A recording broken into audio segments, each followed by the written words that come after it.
this confession has been heard by God, but it depends on how I look at it. In terms of, do I intend to stop these things? Or do I intend to continue these sins and then continue coming for confession again? And I thought to myself, like, because me, I went to that confession with the mindset of, okay, these ones I'll remove, but these ones, we will continue to come here, you know? And after he said that to me, like, I went home and I thought about it. I was like, let's see how it goes.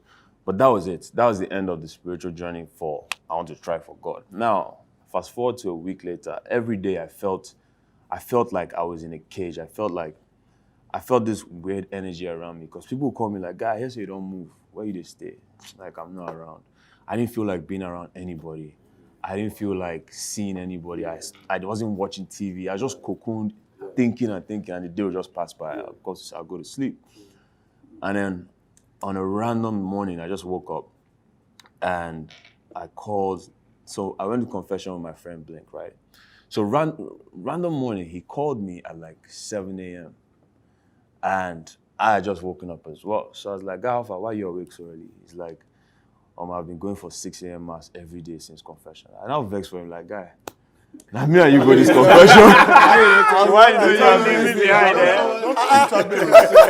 I'm like, guy, you don't go see God by yourself. How far you involve me? You know? And he was like, man, it's just a personal thing that he's been feeling one energy. I said, energy, guy. I said, guy, myself, I'm feeling it. So at that point, I put the phone on speaker.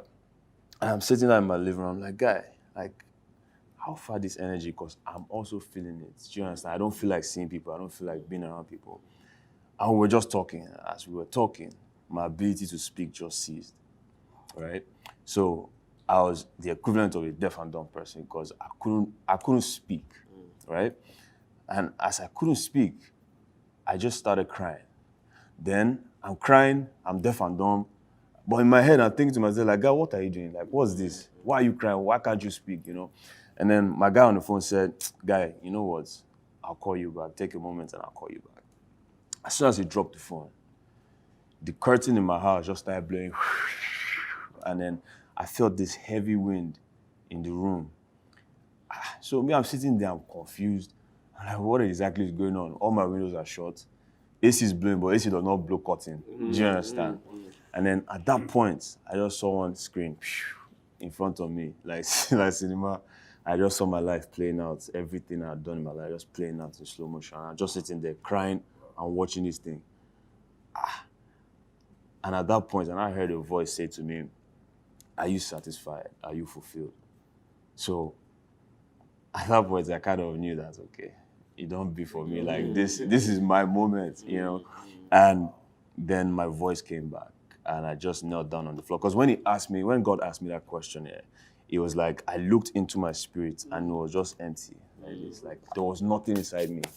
All the accomplishments, house, it meant nothing to me. Like I was so empty in my real life that I just knelt down. I just started confessing that, look, man, God, I want you to come and take control of my life. I surrender. I'm not doing it again.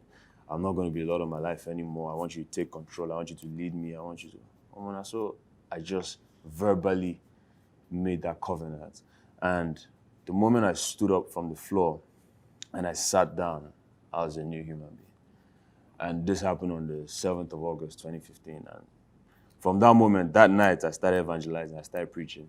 I sat in my room. I felt like someone had opened my brain. I was pouring things inside. Like my brain felt open and like it was expanding.